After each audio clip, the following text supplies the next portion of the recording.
شریعت میں عورت جب بالغہ ہو جائے اس کا نکاح آپ کر سکتے ہیں، یہ نہیں ہے کہ ضروری ہے کہ ابھی کر دینا ہے، کہ ابھی ذہنی طور پہ میچور نہیں ہے۔ باقی اجتہاداً یہ بات ٹھیک ہے، اس کی ترغیب دلانی چاہیے کہ بہت چھوٹی عمر میں شادی نہ کی جائے، حلال و حرام کا مسئلہ نہ بنائے نا گورنمنٹ میں آپ یہ کریں۔ اس کی وجہ یہ ہے کہ عموماً لوگ میچور نہیں ہوئے ہوتے۔ میں نے اپنی زندگی میں ایکسپیرینس ہے، جن کی چھوٹی عمر میں شادیاں ہوئی ہیں نا، مردوں کی یا عورتوں کی، ہم میں سے بھی کئی لوگوں کے جاننے والوں میں یا اپنے گھر میں بھی ایکسپیرینس کیا ہوگا آپ نے، وہ میاں بیوی لڑتے بہت ہیں آپس میں، اور جن کی تھوڑی میچور عمر میں شادی ہوئی ہوتی ہے نا، وہاں لڑائی جھگڑے بہت کم ہوتے ہیں۔ کت خانہ پہ ہوتا ہے جو چھوٹی عمر میں شادی ہو جاتی ہے۔ کیوں یار؟ ایک 20 سال کا لڑکا ہے، اس کی آپ شادی 16 سال کی بچی سے کر دیتے ہیں۔ وہ جتنا بھی تیز ترار ہو، معاشرتی اعتبار سے وہ ابھی میچور نہیں ہے، جو زمانے کے تھپیڑوں سے اس نے سیکھنا ہے۔ لیکن یہ بات اس زمانے میں نہیں تھی جب نبی علیہ السلام کا زمانہ تھا۔ کیوں؟ وہاں پہ جو تربیت ہوتی تھی وہ ماں کی گود، بچپن ہی سے سب کچھ سکھایا جاتا تھا، باپ کے ساتھ بچہ اٹیچ ہو جاتا تھا، اس لیے باپ کا نام بھی اس کے نام کے ساتھ بولا جاتا تھا۔ اسکول مدرسے ہوتے کوئی نہیں تھے، شروع میں گھوڑ سواری سکھا دیتے تھے، اس لیے آپ کو صحابہ ملیں گے جناب، نبی علیہ السلام کی وفات پہ ابن عباس کی عمر 13 سال تھی، حضرت حسن ابن علی 9 سال کے تھے جب حضور فوت ہوئے آلموسٹ، اور وہ حدیثیں روایت کر رہے ہیں۔ حسین ابن علی کی عمر آلموسٹ سمجھ لیں 7.5-8 سال تھی، وہ حدیثیں روایت کر رہے ہیں۔ اتنی چھوٹی عمر میں آپ دیکھ لیں اس وقت، یعنی اس حوالے سے پھر سیکس کے پوائنٹ آف ویو سے بھی ایجوکیشن آٹومیٹیکلی ہو جاتی تھی۔ کیوں؟ عرب کے لوگوں کا گزر بسر جو ہے وہ بھیڑ بکریوں پہ ہوتا تھا، تو وہ بچے بڑی چھوٹی عمر میں وہ چیزیں آبزرو کر لیتے تھے۔ میں کوڈ ورڈز میں بات کر رہا ہوں، اور یہ مہربانی کیا کریں، یہ مجھے سیکس سے ریلیٹڈ جو آپ سوال بھیجتے ہیں نا، میرے اندر یعنی وہ اہلیت ہی نہیں ہے کہ میں ویڈیو ریکارڈنگ میں اس طرح کی باتیں کر سکوں۔ ایک آدھی میرا سیکس پہ لیکچر ہے، وہ آپ دیکھ لیں، اس میں میں نے سٹارٹ میں کہا تھا مہربانی کر کے مرد مردوں میں دیکھیں، عورتیں عورتوں میں دیکھیں، اور وہ میں نے بڑے کنٹرول الفاظ میں کچھ انگلش کے لفظ بول کے وہ ایک ریکوائرمنٹ پوری کر دی تھی۔ ادروائز میری کوشش ہوتی ہے کوڈ ورڈز میں بات کی جائے، کیونکہ ہماری کئی غیر شادی شدہ لوگ ہیں جو یہ مجالس دیکھ رہے ہوتے ہیں، تو میں اشارتاً بات کر رہا ہوں، ان کی بھیڑ بکریاں پالنے کی وجہ سے اس طرح کی ایجوکیشن چھوٹی عمر میں ہو جاتی تھی، اس لیے آپ کو چھوٹی عمر میں ان کی شادیاں بھی ملتی ہیں۔ خود بخاری مسلم میں آتا ہے سیدہ عائشہ کی 9 سال کی عمر میں ہو گئی تھی شادی، بعض اس کو 9 کو 19 بنانے کی کوشش کرتے ہیں رخصتی کو۔ آپ 19 بھی بنا لینا، جن کو آپ نے خوش کرنا ہے انہوں نے نہیں خوش ہونا، کیونکہ نبی علیہ السلام کی عمر تو 52 سے آپ 29 پہ نہیں لا سکتے نا، وہ تو 52 ہی رہنی ہے نا۔ تو اس لیے شادی کی عمر بالغ ہونے کے بعد ہے، اور بالغ ہونے کی وہی عمر جو صحیح بخاری میں آتا ہے کہ آلموسٹ 15 سال بنتی ہے، ہجری اعتبار سے 14-15 سال، یا علامات بلوغت ظاہر ہو جائے۔ میرا اس کے اوپر کلپ بھی ہے، سنن ابی داؤد میں حدیث ہے نا، ایک صحابی کہتے ہیں وہ بنو قریظہ کا جب وہ عہد شکنی کے اوپر ان کو قتل کیا گیا تھا، تو زیر ناف بال چیک کیے گئے تھے، زیر ناف بال اگ آئیں، یہ بھی بلوغت کی ایک علامت ہے، مرد کے لیے بھی عورت کے لیے بھی، اور عورت کے لیے وہ مینسز والا معاملہ بھی ہے، اور مرد کے لیے وہ نائٹ فال والا احتلام والا ایشو بھی ہے۔ کوئی بھی ایک علامت ظاہر ہو جائے وہ بالغہ عورت ہو جائے گی، تو بالغہ کے ساتھ عاقلہ بھی ہونی چاہیے۔ تو بہرحال اگر کوئی کر لیتا ہے شرعی فتویٰ کوئی نہیں، لیکن جس طرح باقی چیزوں میں دیکھتے ہیں، ظاہر ہے بندہ شادی کرنے نکلا ہے وہ دیکھتا ہے کہ میری بیوی کی تعلیم کتنی ہو۔ اب ایک ڈاکٹر اور انجینئر کی شادی آپ کر لیتے ہیں ایک حافظ قرآن عورت کے ساتھ جس کو انگریزی پڑھنی بھی نہیں آتی، تو اولاد کا کیا بنے گا؟ ہاں آپ کوئی پڑھی لکھی حافظہ لے ہیں جو کم از کم اردو انگلش پڑھ سکتی ہو، بی اے تک یا ایف اے تک تعلیم ہو، کل کو بچوں کو تھوڑی تربیت دے سکتی ہو۔ ذرا پیراڈائم شفٹ ہو چکا ہے، اس وقت تو تعلیم کا موڈ چینج ہو چکا ہے، تو اسی لیے صحیح بخاری میں اپنے کفر میں شادی کرو۔ کفر سے مراد ہم پلہ۔ یہ ویسے تو باتیں بڑی اچھی لگتی ہیں کہ ایک غریب مرد جو ہے ایک امیر عورت کے ساتھ شادی کر لے، یا ایک امیر مرد جو ہے ایک غریب عورت کے ساتھ شادی کر لے، لیکن بعد میں کیا بنتا ہے؟ اس زمانے میں نہیں نبھتی تھی، زید بن حارثہ اور سیدہ زینب کی شادی نہیں نبھ سکی کفر کے فرق کی وجہ سے۔ ہم پلہ ضرور ہونے چاہیے، اس اعتبار کو ضرور دیکھنا چاہیے۔ باقی صحیح مسلم میں حدیث ہے عورت سے 4 وجوہات کی بنا پہ شادی کی جاتی ہے، اعلیٰ حسب و نسب کی وجہ سے، اور اس کی خوبصورتی کی وجہ سے، اور اس کے مال و دولت کی وجہ سے، اور دین کی وجہ سے۔ پھر نبی صلی اللہ علیہ وسلم نے اللہ کے بندو دین دیکھا کرو، یعنی دین پہلی چیز ہے۔ دین سے مراد حافظ قرآن ہونا نہیں ہے، عامل قرآن ہونا ہے، صاحب قرآن ہونا۔ حرمت علیکم، حرام کر دی گئی ہیں تمہارے لیے، امہاتکم، تمہاری مائیں۔ اب یہ 12 کنٹینیوس رشتے آئیں گے جن کے ساتھ کبھی بھی شادی ممکن نہیں۔ اینڈ پہ جا کے ایک پاسبلٹی آئے گی جو وقتی طور پر، ٹیمپرری طور پر حرام رشتہ ہے، اور کچھ احادیث کے اندر بھی آئے ہیں، کچھ اگلی آیت کا تھوڑا سا حصہ اس میں بھی انشاءاللہ ڈسکس ہو جائے گا۔ حرام ہو گئی تم پر تمہاری مائیں، وبناتکم، اور تمہاری بیٹیاں، واخواتکم، اور تمہاری بہنیں، وعماتکم، اور تمہاری پھپھیاں، یعنی والد کی جو بہنیں ہیں، سگی بہنیں، وخالاتکم، اور تمہاری خالائیں یعنی ماں کی بہنیں، وبنات الاخی، اور بھتیجیاں تمہارے بھائی کی بیٹیاں، وبنات الاختی، اور تمہاری بہن کی بیٹیاں یعنی بھانجیاں، وَأُمَّهَاتُكُمُ اللَّاتِي أَرْضَعْنَكُمْ، اور وہ مائیں بھی جنہوں نے تمہیں دودھ پلایا ہے، یعنی جو رضاعت کا رشتہ ہے.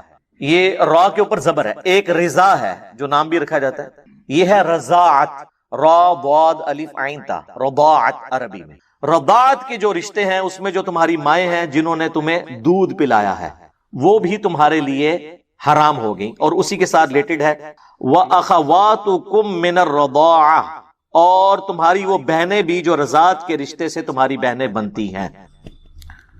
یعنی جس عورت کا تم نے دودھ پیا ہے اس کے ساری بہنیں، اس کی جو بیٹیاں ہیں وہ آپ کی بہنیں ہیں، لیکن یہ بہنیں صرف اسی بچے کی ہوں گی جس نے دودھ پیا ہے. یہ نہیں ہے کہ اس کے جو اپنے بہن بھائی ہیں وہ بھی اس کے ساتھ محرم والا معاملہ ہو جائے گا، نہیں، ان کا رشتہ ہو سکتا ہے، صرف اس ایک بچے کا رشتہ نہیں ہو سکتا جس نے اس عورت کا دودھ پیا ہے. اس کو کہتے ہیں رضاعت والا رشتہ. اور اس کانٹیکسٹ میں صحیح بخاری اور صحیح مسلم میں متفق علیہ دونوں میں یہ حدیث موجود ہے کہ اللہ کے محبوب صلی اللہ علیہ وآلہ وسلم نے فرمایا کہ جو رشتے نسب کی وجہ سے، خونی تعلق کی وجہ سے حرمت والے ہو جاتے ہیں، دودھ پلانے سے بھی وہ سارے رشتے حرمت والے ہو جاتے ہیں. یعنی جس طرح نسب اس طریقے سے حرمت بنا دیتا ہے نا رشتوں کی، دودھ بھی بنا دیتا ہے، لیکن اس میں وہ وراثت نہیں ان کو جائے گی. یہ وراثت کے اعتبار سے تو وہی صلبی رشتہ ہوگا، لیکن حرمت کے اعتبار سے دودھ اور خون کے رشتے میں کوئی فرق نہیں ہے. اور صحیح مسلم میں ایک اور حدیث ہے کہ ایک یا دو دفعہ دودھ پلانے سے رضاعت کا رشتہ اسٹیبلش نہیں ہوتا، بلکہ کم از کم 5 مرتبہ دودھ پلایا جائے مختلف اوقات میں تو رضاعت کا رشتہ جو ہے وہ اسٹیبلش ہوگا. ویسے حنفی تو کہتے ہیں ایک دفعہ بھی پی لیا، غلطی سے بھی پی لیا، ہو گیا. ہم سے بھی لوگ مسئلے پوچھ رہے ہوتے ہیں، یہ بالکل غلط ہے. صحیح مسلم میں واضح حدیث ہے کہ کم از کم 5 دفعہ مختلف اوقات میں. ایک دفعہ تو ذاتی طور پہ بھی ہو سکتا ہے، تو یہ تو نہیں کہ اب اس کی سزا اولاد کو آگے ملے. 5 دفعہ مختلف اوقات میں. اہل تشیع کے ہاں بھی یہی ہے کہ 1-2 دفعہ سے نہیں ہوگا، بلکہ نمبر آف ٹائم، اور یعنی اس طریقے سے پلایا جائے کہ اس کا پیٹ بھر جائے. 5 مواقع کے اوپر کم از کم صحیح مسلم میں حدیث موجود ہے. اور اسی کانٹیکسٹ میں ایک اور حدیث ہے صحیح بخاری اور صحیح مسلم میں کہ نبی صلی اللہ علیہ وآلہ وسلم نے فرمایا کہ رضاعت کا رشتہ بھوک کی عمر تک اسٹیبلش ہوگا، اور وہ 2 سال ہے. اس حدیث میں آیا. اور ویسے الگ سے سورۃ البقرہ میں بھی آیا کہ 2 سال ہے دودھ چھڑانے کی مدت. 2 سال کے بعد اگر کوئی کسی کا دودھ پی لیتا ہے بچہ، 2.5 سال کا بچہ یا کوئی بڑی عمر کا نوجوان بھی، یہ بڑی عمر کی رضاعت بھی لوگ پوچھ رہے ہوتے ہیں نا. وہ آپ کو پتا ہے عرب کے مفتیوں نے فتویٰ دیا تھا جب ان سے پوچھا گیا کہ جی ہمارے آفس میں غیر محرم جو ہے وہ مرد کام کرتے ہیں، تو انہوں نے یہ فتویٰ جاری کیا کہ بھئی آپ کے آفس میں جو عورتیں ہیں نا وہ اس طرح کریں کہ اپنا دودھ ان کو پلا دیں تو وہ ان کے بھائی بن جائیں گے. وہ مطلب یہ نہیں کہ ڈائریکٹ پلانا، یعنی وہ کسی برتن میں نکالیں دودھ کو اور وہ پی لیں 5 موقع کے اوپر، تو وہ ان کے بھائی بن جائیں گے، تو مسئلہ ختم ہو جائے گا. اور اگر کسی کا دودھ نہیں ہے تو وہ ٹیکا لگوا لے، ٹیکا لگوانے سے بھی دودھ اتر آتا ہے نا، تو اس سے بھی. تو حالانکہ وہ تو اب 2 سال کی عمر تو کراس کر چکے ہیں، 2 سال کے بعد رضاعت کا رشتہ اسٹیبلش ہی نہیں ہوتا. اور ان کا بھی کیا قصور ہے؟ یہ تو امام ابن تیمیہ کا بھی یہی موقف ہے. تو وہ پرانے بزرگوں کو لے کے چل رہے ہیں. کاش انہوں نے یہ حدیث پڑھ لی ہوتی، اور بخاری اور مسلم دونوں میں جو تھی کہ بھوک کی عمر تک، اور وہ نبی اسلام فرمایا کہ 2 سال تک، اس کے بعد رضاعت کا رشتہ اسٹیبلش نہیں ہوگا. اور سورۃ البقرہ میں بھی 2 سال آئے. تو یہ میں نے اس کو ساتھ اس لیے کلیئر کر دیا تاکہ کسی کو کوئی اس میں پریشانی نہ ہو. تو یہاں تک ہم پہنچے تھے کہ جو مائیں اور بہنیں ہیں دودھ کے رشتے کی وجہ سے وہ بھی تمہارے لیے حرام ہے، ان سے تمہاری شادی نہیں ہو سکتی. وَأُمَّهَاتُ نِسَائِكُمْ، اور تمہاری جو بیویاں ہیں نا ان کی مائیں، یعنی جو ساس ہے، اردو میں اسے خوش دامن بھی کہتے ہیں، وہ بھی ہمیشہ کے لیے اب حرام ہے، ہمیشہ کے لیے حرام ہے. یعنی اگر آپ کا رشتہ کسی لڑکی کے ساتھ ہوا، نکاح رخصتی سے پہلے ہی طلاق ہو گئی، تو وہ جو لڑکی تھی اس کی ماں ہمیشہ کے لیے حرام ہے. یعنی کل کو اگر بیوہ ہوتی ہے تو اس سے آپ شادی کبھی بھی نہیں کر سکتے. اس میں رخصتی شرط نہیں ہے اور صحبت اختیار کرنا شرط نہیں ہے. یہ میں اس لیے قید بتا رہا ہوں کہ آگے ایک معاملے میں یہ قید اللہ تعالیٰ نے لگائی ہے کہ اگر رخصتی نہ ہوئی ہو تو وہ ایک اور کیس ہے، وہ آگے آ رہا ہے. وَرَبَائِبُكُمُ اللَّاتِي فِي حُجُورِكُم مِّن نِّسَائِكُمْ، اور تمہاری بیویوں کی وہ بیٹیاں جو تمہارے پاس پرورش پا رہی ہیں. یعنی کسی شخص نے ایسی عورت سے شادی کی کہ اس کے پہلے خامن سے بھی کوئی بیٹیاں تھیں، اب جیسے ہی اس نے آپ کے ساتھ شادی کی تو ان بیٹیوں کے آپ آٹومیٹکلی باپ بن گئے. لیکن یہاں پر وہ قید لگا دی کہ اگر نکاح صرف ہوا تھا نا اور خلوت صحیحہ نہیں ہوئی تھی، ایک دوسرے کو چھوا نہیں تھا، تو اس سے پہلے ہی طلاق ہو گئی، تو اب وہ حرمت والا معاملہ نہیں ہوگا، وہ ساز ذکر آ رہا ہے۔ فی حجورکم من نسائکم اللاتی دخلتم بہن، جن سے تم صحبت کر چکے ہو، فإن لم تکونوا دخلتم بہن، اگر تم نے ان کے ساتھ صحبت نہیں کی، فلا جناح علیکم، پھر نکاح کرنے میں حرج نہیں، یعنی کسی عورت کے ساتھ آپ کا رشتہ ہوا، ابھی رخصتی نہیں ہوئی تھی اور پھر وہ طلاق ہو گئی، تو اس کی جو بیٹیاں تھیں پہلے خامن سے، وہ آپ کے لیے حرام نہیں ہوئی۔ ونس آپ نے ایک دوسرے کو ٹچ کر لیا، اب وہ عورتیں بھی آپ کے لیے جو اس کی بیٹیاں تھیں وہ محرم ہو گئیں۔ اب یہ لادہ بات ہے کہ وہ ہو تو جاتی ہیں، لیکن یہاں پہ ہمارے پاس اس طرح کے کیسز آتے رہتے ہیں، عوام الناس کے بھی اور علماء کرام کے بھی، کہ وہ کیا کر رہے ہیں امت کے ساتھ۔ ایک الگ سے ٹاپک ہے، میں اب وہ اس کو اس طرف نہیں جا کے بات کرنا چاہتا، اشارتاً کر رہا ہوں۔ وَحَلَائِلُ أَبْنَائِكُمُ الَّذِينَ مِنْ أَصْلَابِكُمْ، اور تمہارے بیٹے جو تمہارے صلب سے پیدا ہوئے ہیں، تمہارے خونی رشتے سے، ان کی بیویاں بھی تم پر ہمیشہ کے لیے حرام، وہ ہمیشہ کے لیے، یعنی بہو بھی ہمیشہ کے لیے سسر کے لیے حرام ہو گئی۔ تو لہذا اب یہ جتنے حرمت والے رشتے ہیں نا، ان میں اب پردہ وہی ہوگا جو گھر کے اندر ایک بہن بھائی کا پردہ ہوتا ہے، چہرے کے نقاب والا معاملہ اس میں نہیں ہوگا، الا یہ کہ جہاں پر فتنے کا اندیشہ ہو، وہ الگ بات۔ یہ وہ 12 رشتے تھے جو ہمیشہ کے لیے حرام ہیں۔ اب ایک کیس آ رہا ہے جو ہمیشہ کے لیے نہیں، وقتی طور پر ہے، اور وہ ہے وَأَن تَجْمَعُوا بَيْنَ الْأُخْتَيْنِ، اور یہ کہ تم 2 بہنوں کو اکٹھا ایک نکاح میں لے لو، یعنی سالی کے ساتھ بھی اپنی بیوی کی موجودگی میں نکاح کر لیا جائے، یہ وقتی طور پر حرام ہے۔ اگر بیوی مر گئی تو پھر آپ سالی سے شادی کر سکتے ہیں، جیسے سیدنا عثمان کے عقد میں سیدہ رقیہ اور ام کلثوم علیہم السلام، نبی علیہ السلام کی 2 بیٹیاں جو آپس میں سگی بہنیں تھیں، یکے بعد دیگرے عقد میں آئی ہیں نا، لیکن یہ ٹیمپرری طور پر حرام ہے کہ بیک وقت 2 بہنوں سے رشتہ نہیں ہو سکتا، یہ ہمیشہ کے لیے حرام نہیں ہے۔ اور اسی کی ایکسٹینشن آگے آ جائے گی اگلی آیت کے اندر کہ جو خامدوں والی عورتیں ہیں وہ بھی حرام ہیں، یعنی آپ کی بیوی میرے اوپر حرام ہے، میری بیوی آپ کے اوپر حرام ہے جب تک وہ میری بیوی ہے، لیکن اگر وہ میری بیوی نہیں رہتی، آپ کی بیوی نہیں رہتی، پھر وہ کہیں بھی رشتہ کر سکتی ہے، لیکن جب تک وہ خامن والی ہے وہ کہیں اور رشتہ نہیں کر سکتی۔ تو یہ بھی وقتی طور پہ ہے، اس کا ذکر اگلی آیت میں آ جائے گا 24 نمبر میں، یہ ٹیمپرری ہے۔ اور یہ جو آیا نا وَأَن تَجْمَعُوا بَيْنَ الْأُخْتَيْن کہ 2 بہنوں کو اکٹھا نہیں کر سکتے، اسی کی ایکسٹینشن ایک بخاری مسلم میں آئی ہے کہ نبی علیہ السلام نے فرمایا کہ پھوپھی اور بھتیجی کو ایک نکاح میں جمع نہیں کر سکتے، اور خالہ اور بھانجی کو بھی نہیں کر سکتے، یعنی آپ کسی کی پھوپھی کے ساتھ شادی کریں، اس کی بھتیجی کے ساتھ آپ پیرلل میں شادی نہیں کر سکتے۔ اور اس کو سمجھنے کا ایک بڑا آسان سا فارمولہ ہے، آپ کسی بھی 2 عورتوں کو اکٹھا اپنے نکاح میں نہیں لے سکتے کہ ان 2 عورتوں میں سے اگر ایک کو مرد تصور کر لیا جائے اور ان دونوں کی آپس میں شادی ممکن نہ ہو۔ مثلا کیا بہن اور بھائی کی شادی ہو سکتی ہے؟ تو اس کا مطلب ہے کہ 2 بہنیں تھیں، ان میں سے ایک کو بھائی تصور کر لیا لڑکا، تو ان کی آپس میں شادی ہو سکتی ہے۔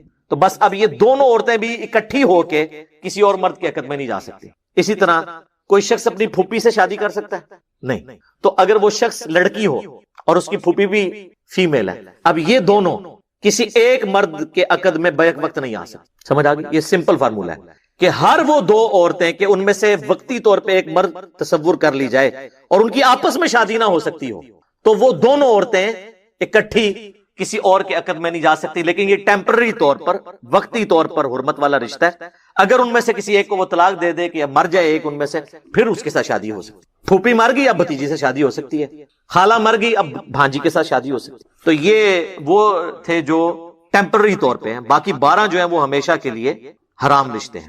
اب اسی کانٹیکسٹ میں مساہرت کا بیان بھی کر دوں۔ یہ فقہ حنفی میں بڑا ایک مشہور ہے اور بڑی کتابیں لکھی ہوتی ہیں مساہرت کے اوپر۔ مساہرت عربی میں کہتے ہیں سسرالی رشتوں کو، اور وہ کہتے ہیں جی مساہرت والا جو معاملہ اگر ہو گیا، یعنی مثلاً یہ فقہ حنفی میں جو لکھا ہوا ہے اس کا قرآن و حدیث سے کوئی تعلق نہیں ہے، کیونکہ قرآن و حدیث نے جو حرام بتانا تھا وہ قرآن میں اور بخاری مسلم میں بتا دیا۔ اب مولانا شریف نے جو ہے نا وہ اپنی طرف سے چیزیں داخل کی ہیں، تو مولانا شریف کو قرآن سے اور بخاری مسلم سے اٹھا کے تھوڑی دیر کے لیے نہیں، ہمیشہ کے لیے باہر رکھیں، اور پھر دیکھیں کہ یہاں پہ حرمت والے رشتوں میں کوئی ایسی بات ہوئی ہے، وہ بتاتے ہیں آپ کو مساہرت والا رشتہ، بڑی کتابیں لکھتے ہیں اور کہتے ہیں جی پتہ ہے جی، پھر پوچھ رہے ہوتے ہیں لوگوں سے کہ جی اگر کسی مرد نے اپنی ساس کو شہوت کے ساتھ چھوا، غلطی سے یا جان بوجھ کے، صرف چھو لیا، تو اس کی اپنی بیوی اس پہ ہمیشہ کے لیے حرام ہو گئی، یہ وہ کہتے ہیں.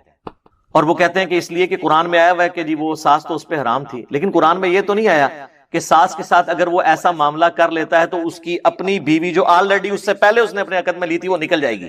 یہ زیادہ ایک حرام فعل ہوگا. اسی طریقے سے اگر کسی سسر نے چھو لیا اپنی بہو کو غلط نیت کے ساتھ، ویسے تو محرم تھے آپس میں، تو وہ کہتے ہیں وہ چھو لیا اور خامن بیچارہ باہر محنت کر رہا ہے، وہ اس کے عقد میں سے اس کی بیوی نکل گئی. قصور پیو دا بھگت رہا ہوں. پنجابی کہتے ہیں خسم نانی کرے تے چٹی دو طرح پر ہے. اتنے جناب وہ پیو نے کام پایا ہے تو کہتے ہیں کہ وہ بیٹے کے عقد سے اس کی بیوی نکل گئی، وہ بیٹا بیچارہ باہر ہے، اس کو پتا بھی نہیں. اور اسی میں وہ آگے پھر کہتے ہیں کہ اگر کوئی باپ کسی لڑکی کا رات کے وقت اندھیرے میں اٹھا اور اس نے ہاتھ لگانا تھا اپنی بیوی کو، غلطی سے نیند میں، غلطی سے بھی، سر نوٹ کریں، غلطی سے بھی اپنی بیٹی پہ پڑ گیا تو اس کی اپنی بیوی ہمیشہ کے لیے اس پہ حرام ہوگی، ہمیشہ کے لیے، دوبارہ اب نکاح بھی نہیں ہو سکتا. جان بوجھ کے نہیں، غلطی سے بھی. تو جان بوجھ کے تو اب یہ سارے کے سارے معاملات چاہے جان بوجھ کے کسی نے کیا یا غلطی سے کیا، اس کی وجہ سے، اس حرام کام کی وجہ سے کوئی حلال رشتہ ہمیشہ کے لیے ختم نہیں ہوگا. وہ جو ختم ہونے والے تھے وہ یہ آ گئے یہاں پہ رشتے. جناب سورۃ النحل میں تو یہاں تک آیا ہے کہ اگر کسی شخص کے دل میں ایمان ہے اور جان بچانے کے لیے اسے مجبوراً کفر بولنا پڑتا ہے تو تب بھی اس کا ایمان نہیں جائے گا، اور جان بچانے کے لیے مجبوراً اسے حرام کھانا پڑتا ہے تو وہ مردار، بہتا ہوا لہو، خنزیر کا گوشت اور غیر اللہ پر کے نام پر جو چیز قربان کی گئی وہ بھی کھا سکتا ہے جان بچانے کے لیے، اس پہ ملامت نہیں ہوگی. اور یہاں پہ کہہ رہے ہیں کہ غلطی سے بھی ہو گیا تو ہمیشہ کے لیے یہ ہو گیا. اسے وہ کہتے ہیں مساہرت کا رشتہ. اور یہ بہت زیادہ سوال اور اس کے اوپر بڑے کلپس لوگوں نے بنا کے اپلوڈ کیے ہوتے ہیں اور وہ بتا رہے ہوتے ہیں، حالانکہ کہیں پر قرآن و حدیث میں موجود نہیں. اور پھر ہمیں کہہ رہے ہوتے ہیں کہ آپ قرآن و حدیث سے نکال کے بتائیں کہ جی جس میں لکھا ہو کہ رشتہ باقی رہے گا. یہ رشتے کو ختم کرنے کے لیے دلیل آپ نے دینی ہے، دعویٰ تو آپ نے کیا ہے. ہماری دلیل یہ ہے کہ قرآن نے حرمت والے جو رشتے بتانے تھے وہ بتا دیے. یہ بھی مسئلہ اس طرح ہوتا تو بتا دیتے. پھر بھی آپ کی تسلی کے لیے بتائیں کہ صحیح بخاری آپ کھولیں، کتاب النکاح چیپٹر نکال لیں. اس میں امام بخاری نے باقاعدہ ایک پورا باب باندھا ہے اس حوالے سے، ابن عباس کے حوالے سے حدیث لی اور نیچے کئی ایک صحابہ اور تابعین کے اقوال لیے ہیں جس میں انہوں نے فقہ حنفی پہ رد کیا ہے کہ اس طرح اگر کوئی کر لیتا ہے تو اس کی اپنی بیوی فارغ نہیں ہوگی، یہ مساہرت والے رشتے کے اعتبار سے. تو امام بخاری نے صحیح بخاری میں یہ رد کیا ہے. مراد یہ فتنہ پرانا ہے اور امام بخاری نے اس کے اوپر رد کیا، حالانکہ امام بخاری نہ بھی رد کرتے، قرآن میں واضح نص موجود ہے. جب قرآن کہہ رہا ہے کہ حرمت والے رشتے یہ ہیں تو آپ اپنی طرف سے تو کوئی حرمت والا رشتہ تو نہیں بنا سکتے، یہ تو شریعت سازی ہے، یہ تو بدعت ہے. اب یہاں پر ایک اور مسئلہ بھی میں بتا دوں، صحیح بخاری اور صحیح مسلم میں ایک حدیث ہے کہ نبی علیہ السلام نے نکاح شغار کرنے سے بھی منع فرمایا ہے، جسے ہم اردو میں اور پنجابی میں وٹا سٹا کہتے ہیں.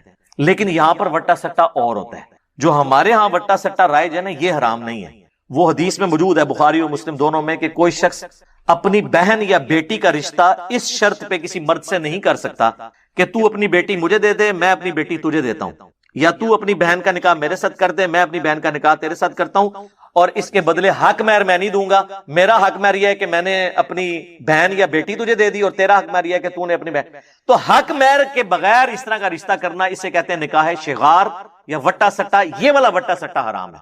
لیکن اگر دو مرد آپس میں کہتے ہیں کہ میں اپنی بہن کا رشتہ تمہارے ساتھ کرتا ہوں، تم میرے ساتھ کر دو، اور دونوں کا حق مہر رکھا جاتا ہے، تو اس میں کوئی حرج نہیں، یہ والا وٹا سٹا حرام نہیں ہے. یا کوئی شخص کہتا ہے میں اپنی بیٹی کا رشتہ تمہیں دیتا ہوں، تم اپنی بیٹی کا رشتہ مجھے دو، ٹھیک ہے، اور دونوں کا الگ الگ حق مہر رکھا جائے، اور یہ شرط لگا کے نہ ہو کہ جی اگر نہیں دو گے تو میں نہیں کروں گا، اس طرح کا معاملہ نہ ہو، تو اس میں کوئی نہیں. جیسے عموماً رشتہ داروں میں ہو جاتا ہے، اور اس کی انٹینشن یہ ہوتی ہے کہ چلو ایک رشتہ زیادہ مضبوط ہو جائے گا، وہ اس کو طلاق نہیں دے گا، وہ اس کو طلاق نہیں دے گا. اور لوگ کہہ رہے ہوتے ہیں وٹا سٹا اسلام میں حرام ہے. وٹا سٹا یہ والا حرام ہے جس میں حق مہر نہ رکھا جائے. اچھا، اسی طریقے سے سورۃ البقرہ میں اللہ تعالیٰ نے فرما دیا کہ مشرک عورت کے ساتھ نکاح نہیں کر سکتے، نہ مشرک مرد کے ساتھ. اور اس سے مشرک سے مراد اہل حدیث والا مشرک نہیں ہے، اس مشرک سے مراد ہے جو کافر مشرک ہے، جو کلمہ گو نہیں ہے. جو کلمہ گو مشرک ہے اس کا معاملہ الگ ہے، وہ مسلمان ہے.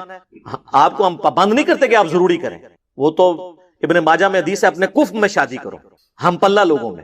لیکن یہ مشورہ ہے، اگر کوئی ہم پلہ لوگوں میں نہ بھی کرے تو شادی تو ہو جائے گی، لیکن پریفریبل ہے کہ اپنے اسی خاندان کے اندر کی جائے، تاکہ عادتیں ملتی جلتی ہوتی ہیں، نبھنا آسان ہو جاتا ہے. تو جو چیزیں کلچرل ہیں ان کا معاملہ ایک پیرلل میں اس کا خیال اپنی جگہ رکھنا ضروری ہے، لیکن اس کو آپ شریعت نہیں بنا سکتے. بہرحال اس میں ایک شاذ قول ہے صحیح بخاری میں سورۃ البقرہ کی انہی آیات کے کانٹیکسٹ میں عبداللہ ابن عمر کا، وہ کہتے تھے کہ بھئی میں اس سے بڑا شرک کوئی نہیں سمجھتا کہ کوئی شخص حضرت عیسیٰ ابن مریم کو اللہ کا بیٹا کہے یا اللہ کہے. یعنی وہ یہ کہتے تھے کہ اہل کتاب کی عورتیں بھی چونکہ مشرکہ ہیں لہٰذا ان سے نکاح درست نہیں ہے. لیکن امت کا اجماع ہے کہ عبداللہ بن عمر کا یہ قول شاذ ہے، یعنی یہ قول ایکسیپٹیبل نہیں ہے، امت کے اجماع کے خلاف ہے، صحابہ کے اجماع کے خلاف ہے. کیوں؟ قرآن میں سورۃ المائدہ میں اللہ تعالیٰ نے فرمایا کہ جو آخر میں آیات نازل ہونے والی ہیں سورۃ المائدہ کی، کہ آج کے دن اہل کتاب کی عورتیں بھی تمہارے لیے حلال ہوئیں اور ان کا ذبیحہ بھی اگر اللہ کے نام پر ہو تو حلال ہوا. تو اللہ کو تو پتا تھا کہ اہل کتاب جو ہیں وہ سارے ہی آلموسٹ مشرک ہیں. وہی قرآن آپ کو بتا رہا ہے نا سورۃ المائدہ میں، لقد کفر الذین قالوا ان اللہ هو المسیح ابن مریم، وہ کافر ہیں جو کہہ رہے ہیں کہ عیسیٰ ابن مریم ہی اللہ ہے. اور لقد کفر الذین قالوا ان اللہ ثالث ثلاثہ، وہ بھی کافر ہیں جو کہہ رہے ہیں تین میں سے ایک ہے اللہ، یعنی گاڈ دا ہولی فادر، اور جو سیدنا عیسیٰ ہے وہ ہولی سن ہے، اور روح قدس جو ہے وہ اس کو کہتے ہیں ہولی گوسٹ. یا حضرت مریم کے بارے میں پہلے عقیدہ ہوتا تھا، اب ہولی گوسٹ اس کی جگہ آ گیا. تو اللہ تعالیٰ جب ان کے شرک کو بیان کر رہا تھا تو اللہ تعالیٰ کو یہ پتا تھا کہ یہ مشرک ہیں، لیکن ان کو بینیفٹ دیا کہ چونکہ یہ اہل کتاب ہیں، آسمانی مذہب کو ماننے والے ہیں، اگرچہ مشرک ہیں لیکن چونکہ نبیوں کے ماننے والے ہیں، ان کی عورتوں کے ساتھ نکاح جائز ہو جائے گا. اور سب کا اجماع ہے. ہاں ہم ترغیب ضرور دلاتے ہیں کہ بہتر ہے نہ کریں، مسلمان عورتیں تھوڑی ہیں کرنے کے لیے، لیکن کسی کو منع نہیں کر سکتے. تو اب میرا ایک معصومانہ سوال ہے، اگر یہود و نصارہ کی بچیوں کے ساتھ نکاح ہو سکتا ہے تو سنی کا شیعہ کی بچی کے ساتھ اور شیعہ کا سنی کی بچی کے ساتھ کیوں نہیں ہو سکتا؟ تو یا پھر مان لیں اعلیٰ حضرت کی طرح کہ یہود و نصارہ سے بھی بدتر ہے. ہاں یہ اعلیٰ حضرت نے لکھا ہے، احکام شریعت ان کی اپنی کتاب ہے، اس میں انہوں نے لکھا ہے کہ وہابیہ، اور پھر لکھا وہابیہ دیوبندیہ، وہابیہ غیر مقلد یعنی اہل حدیث اور دیوبند، اور پھر ساتھ لکھا قادیانی کافروں کو بھی بیچ میں شامل کیا، اور لکھا روافظ. ان سب کا نام لکھ کے انہوں نے کہا یہ سب کے سب جو لوگ ہیں یہ مرتد ہیں. مرتد کا مطلب ہے اسلام چھوڑ گئے اور واجب القتل. اور یہ 1,00,000 دفعہ بھی اللہ کا نام لیں تو ذبیحہ مردار ہی رہے گا. البتہ یہود و نصارہ اگر اللہ کا نام لے کر کریں تو وہ حلال ہوگا، یہ حرام رہے گا. 1,00,000 دفعہ بھی نام لیں تو کس کا؟ دیوبندی، اہل حدیث، شیعہ، ان سب کا. اور قادیانی کافروں کو بھی بیچ میں ڈال دیا. انہوں نے قادیانیوں کے کھاتے میں ڈالا ہے ان کو، کہا کہ یہ 1,00,000 دفعہ بھی نام لیں تو ذبیحہ حرام رہے گا، البتہ یہود و نصارہ اگر کریں تو حلال ہوگا. تو پھر اب باقی پیسے تو چھوڑ دیں. آپس میں آپ دیکھ لیں کہ ان لوگوں نے کس طریقے سے دراڑے ہیں. پھر ہمیں لوگ کہتے ہیں جی بزرگوں کے بارے میں بات کرتے ہیں، بزرگوں نے خدمت ہی اتنے بڑے لیول پہ کی ہے کہ وہ بزرگ خود بخود پھر وہ اس پورے معاملے میں رگڑے میں آ جاتے ہیں. ہماری نیت تو نہیں ہوتی لیکن خود بخود آ جاتے ہیں. اور پھر ملفوظات اعلیٰ حضرت میں کہتے ہیں جی ان کے بیٹے نے جمع کیے ہیں. سر ان کے بیٹے نے جمع کیے ہیں جو مفتی اعظم ہند ہیں، مصطفیٰ رضا خان نوری، جن کی نعت ہے تو شمع رسالت ہے عالم تیرا پروانہ. وہ بیٹا ہے ان کا جس نے ان کے ملفوظات جمع کیے ہیں. اور اس سے بڑی بات، ملفوظات کی جو پہلی جلد ہے نا، پہلا حصہ، وہ اعلیٰ حضرت نے خود پڑھا ہوا ہے اور اس پہ مہر لگائی ہے کہ میں نے اسے لفظ بلفظ پڑھا ہے. تو پھر اعلیٰ حضرت کی اپنی ہوگی نا. اور پہلی جلد کے اندر ہی پہلا حصہ جو اعلیٰ حضرت نے خود پڑھا ہے، اس میں ان سے سوال ہوا ہے کہ اگر وہابی جماعت کروا رہے ہوں تو نماز ان کے پیچھے پڑھیں یا الگ؟ تو انہوں نے جواب دیا ان کی نماز نہ نماز ہے نہ جماعت ہے. سیدھا کھری گل جڑی ہے انہوں نے کر دی تھی. اور وہابی اعلیٰ حضرت دیوبند اور اہل حدیث دونوں کو کہتے ہیں، وہ میں آپ کو پہلے بتا چکا ہوں احکام شریعت میں. پھر وہ کہتے ہیں کہ وہابیہ کی مسجد میں نماز پڑھ سکتے ہیں دیوبند اور اہل حدیث کی. تو انہوں نے کہا، جواب دیا کفار کی مساجد مثل گھر کے ہیں. کفار ڈائریکٹ لفظ لکھا، یعنی جس طرح کافر کی مسجد ہے نا تو گھر کے مثل ہے. یعنی وہ جو بخاری مسلم میں حدیث ہے کہ میرے لیے پوری کی پوری زمین پاک کر دی گئی ہے، میرا امتی جہاں چاہے نماز پڑھ سکتا ہے. تو یہ حدیث انہوں نے کوٹ نہیں کی، اشارتاً بات کر دی کہ جس طرح گھر میں بھی نماز ہو جاتی ہے اس طرح کفار کی مسجدوں میں بھی نماز ہو جائے گی. اور کفار انہوں نے یہود و نصارہ کو نہیں کہا، دیوبند اور اہل حدیث کو کہا. ابھی بات ختم نہیں ہوئی. پھر تیسرا سوال ان سے ہوا کہ یہ وہابی دیوبند اور اہل حدیث جب اذان دے رہے ہوں تو ان کی اذان کا جواب دینا چاہیے. تو انہوں نے کہا کہ ان کی نہ اذان ہے نہ نماز ہے. اور پھر کہا ان کی اذان بھی ان کی نماز اور جماعت کی طرح باطل ہے. بڑے وہ صحیح بات ہی انہوں نے کی، جب میں ان کی نماز ہی کہہ رہا ہوں نہیں ہوتی ہے تو اذان کی تو باطل ہے. البتہ جب اذان میں اللہ اور اس کے محبوب صلی اللہ علیہ وآلہ وسلم کے مبارک نام آئے تو آپ عز و جل یا جل جلالہ یا صلی اللہ علیہ وآلہ وسلم کہہ سکتے ہیں. باقی نہ ان کی اذان ہے، نہ نماز ہے، نہ جماعت ہے. بات ہی ختم کر دی. اس کی کئی ایک مدنی وجوہات ہو سکتی ہیں. ایک وجہ یہ ہو سکتی ہے کہ آپ نے نکاح کرنے کے بعد کسی بد مذہب کا جنازہ پڑھ لیا تو آپ کا نکاح ٹوٹ گیا. یہی بتا رہے ہیں نا آپ کو علماء، نہیں کہانیاں نہیں کرا رہے کہ کسی بریلوی نے دیوبندی کا جنازہ پڑھ گیا، اس کا نکاح بھی گیا، بیعت بھی گئی، تو تجدید نکاح کی ضرورت پڑے گی. تو تجدید نکاح تو ہو سکتا ہے سر، اس میں تو کوئی حرج نہیں ہے. تجدید ایمان بھی روزانہ کیا کریں. سورہ بقرہ کی آخری 2 آیات پڑھ کے سوئیں. بخاری مسلم میں حدیث ہے کہ جو رات کو یہ پڑھ لے گا 2 آیات، آمن الرسول بما انزل الیہ من ربہ والمؤمنون آنورڈ، تو وہ اس کے لیے ہر چیز سے کافی ہو جائیں گی، اس کو کفایت کر جائیں گی. اس میں تجدید ایمان ہو جاتا ہے. تو تجدید ایمان تو روزانہ رات کو سونے سے پہلے کرنا چاہیے. اور تجدید نکاح بھی بعض اوقات ضرورت پڑ جاتی ہے. میری نظر میں نہیں، علماء کی نظر میں. آپ نے دیکھا نہیں انڈیا کی وہ ایک ویڈیو کتنی وائرل ہوئی تھی کہ ایک مولوی مسجد میں بیٹھا اور لائن لگی ہوئی ہے، وہ دھڑا دھڑ نکاح پہ نکاح ہو رہے ہیں، پورے گاؤں کا نکاح. تو وہ کہہ رہے تھے وہاں پہ کوئی دیوبندی مر گیا تھا، اس کا جنازہ پڑا ہو، اور یہ انڈین میڈیا نے باقاعدہ ان کے ٹی وی چینل نے دکھائی، اور کتنی مسلمانوں کی بدنامی ہوئی. تو کہہ رہے ہیں چونکہ انہوں نے دیوبندیوں کا جنازہ پڑھ لیا تو بریلویوں نے فتویٰ دیا کہ آپ سب کے نکاح ٹوٹ گئے. تو دیوبندی بھی یہی کہیں گے آپ کسی شیعہ کا جنازہ پڑھیں گے نکاح ٹوٹ گیا. تو وہ اس لیے تجدید نکاح کی ضرورت پڑ جاتی ہے، نکاح پر نکاح کی. وہ نکاح پر نکاح نہیں ہوتا، وہ تو کہتے ہیں نکاح ختم ہو گیا تو دوبارہ. یہ تو میں صرف ایک آپ کے دماغ میں ڈرل کرنے کے لیے بات کی. عموماً یہ مسائل آتے ہیں ہمارے بیرون ملک میں جو لوگ سیٹل ہیں، اس کی کئی ایک وجوہات ہیں. یہاں پہ وہ نکاح کرتے ہیں، بعد میں انہیں وہاں پہ جا کے نکاح کی سرمنی ارینج کرنی پڑتی ہے ڈاکومنٹیشن کے پوائنٹ آف ویو سے، وہاں پہ نیشنلٹی لینے کے لیے یا اس طرح کے ایشوز. بعض اوقات ماں باپ سے چھپ کے انہوں نے کیا ہوتی ہے شادی، بعد میں ماں باپ اس لو میرج پہ راضی ہو جاتے ہیں تو ماں باپ کو خوش کرنے کے لیے ایک دفعہ ایک اور سرمنی ارینج کرواتے ہیں. ہمارے پاس تو ہر طرح کے مسئلے آتے ہیں تو مجھے پتہ ہے کیا کیا پرابلم چل رہے ہیں. اور پھر بعد میں ماں باپ پریشان ہوتے ہیں جب ان کو پتہ چلتا ہے یہ تو ہمارے ساتھ تو معموم رہا ہے ہماری اولاد نے، وہ پھر ہمیں پتہ کر رہے ہوتے ہیں. تو اگر کوئی جان بوجھ کے بھی نکاح کے اوپر نکاح کر لے، بشرطے کہ وہی میاں بیوی دوبارہ کریں، تو کوئی فرق نہیں پڑے گا، ایک تجدید عہد ہی ہو جائے گا. ٹھیک ہے، جس طرح وہ کہتے ہیں نا، وہ انفی کہتے ہیں نا احتیاطی زور پڑھ لیں جمعے کے ساتھ، تو نکاح احتیاطی ہو جائے گا، کچھ بھی نہیں ہوگا، اس سے نکاح ٹوٹے گا نہیں. البتہ جو نکاح پہ نکاح ایک حرام بھی ہے، وہ بخاری اور مسلم دونوں میں حدیث ہے. مشکات میں آپ کو نکاح والے چیپٹر میں مل جائے گی کہ اللہ کے نبی علیہ السلام نے فرمایا کوئی شخص اپنے بھائی کے نکاح کی جو آفر کسی عورت کو اس نے کی ہو، اس پہ اپنے نکاح کا پیغام نہ بھیجے جب تک کہ وہ شخص اس عورت سے نکاح نہ کر لے یا اس کو چھوڑ نہ دے. یہ نکاح کر لے گا تو پھر تو ویسے ہی نہیں بھیج سکے گا، یعنی جب تک وہ سچویشن کلیئر نہ ہو جائے. اور اگر وہ رشتہ ریجیکٹ کر دیتا ہے پھر تم اپنا رشتہ بھیجو. یہ نہیں ہے کہ وہ رشتہ فائل ہونے والا ہے اور آپ رشتہ بھیج دیتے ہیں اور آپ شاید فائنینشلی زیادہ اسٹرانگ ہے تو آپ کے بھائی کا رشتہ ٹوٹ کے آپ اپنا الو سیدھا کریں. اس نکاح پر نکاح کو حرام قرار دیا کہ نکاح کے پیغام پہ آپ نکاح کا پیغام نہیں بھیج سکتے. البتہ یہ والا معاملہ ٹھیک. اچھا، اس میں آپ کو ایک مدنی پھول دے دیتا ہوں پانی پی کے. یہ جو وٹا سٹا ہے نکاح شغار، تو اس کے بارے میں بھی بڑی مسکنسیپشن ہے کہ حرام ہے. وہ حرام نہیں ہے. ہمارا جو اسٹیبلش وٹا سٹا ہے یہ بالکل ٹھیک ہے کیونکہ وہ نکاح ہو رہا ہوتا ہے. جو بخاری اور مسلم میں جس وٹا سٹے کو حرام کیا گیا وہ یہ ہے کہ کوئی شخص اس شرط کے اوپر اپنی بیٹی کا نکاح کسی سے کرے کہ اس کے بدلے میں تم اپنی بیٹی کا نکاح مجھ سے کر دو. ایک وٹا سٹا جو ہم جسے وٹا سٹا کہتے ہیں نا، وہ یہ ہوتا ہے کہ ایک کی بہن کا نکاح دوسرے کے بھائی کے ساتھ اور اس کا اس کے ساتھ. اس میں کوئی حرج نہیں ہے، اس میں آپ کوئی وہ مارچا نہیں مار رہے، کوئی اس طرح نہیں کر رہے. اس میں یہ لوگ کیا کرتے تھے زمانے جاہلیت میں کہ بھائی وہ مہر سے جان چھڑانے کے لیے کہتے تھے تو میری بیٹی لے لے، میں تیری بیٹی لے لیتا ہوں. آج بھی عرب کے ملکوں میں شادی کرنا بڑی مصیبت ہے، سارا خرچہ مرد کا ہوتا ہے، وہ آلموسٹ عورت خریدنی پڑتی ہے آپ کو. اس لیے اپنی بیویوں کی قدر کیا کریں. آپ لوگ تو جناب 32 روپے 8 آنے، اور آج کل ذرا چینج ہو گیا، 5000 10,000 زیادہ مہر نہیں لکھوا رہے. حالانکہ نبی علیہ السلام نے جو مہر لکھوایا میں نے بخاری مسلم سے ثابت کیا اپنے مجلس میں ایک میں، آج کے لاکھوں روپیہ بنتا ہے. اور قرآن تو کہتا ہے ڈھیروں سونا چاندی بھی اگر مہر میں دیا ہے واپس نہیں لوگے. ایک صورت میں قرآن میں آتا ہے کہ اگر رخصتی سے پہلے، بخاری مسلم میں ڈیٹیلز آتی ہیں، رخصتی سے پہلے، اور رخصتی واقعی آفیشیل رخصتی، یہ نہیں ہے کہ مطلب نکاح ہوا تھا اور آپ میاں بیوی ملتے رہے ہیں پھر تو معاملہ علیحدہ ہے.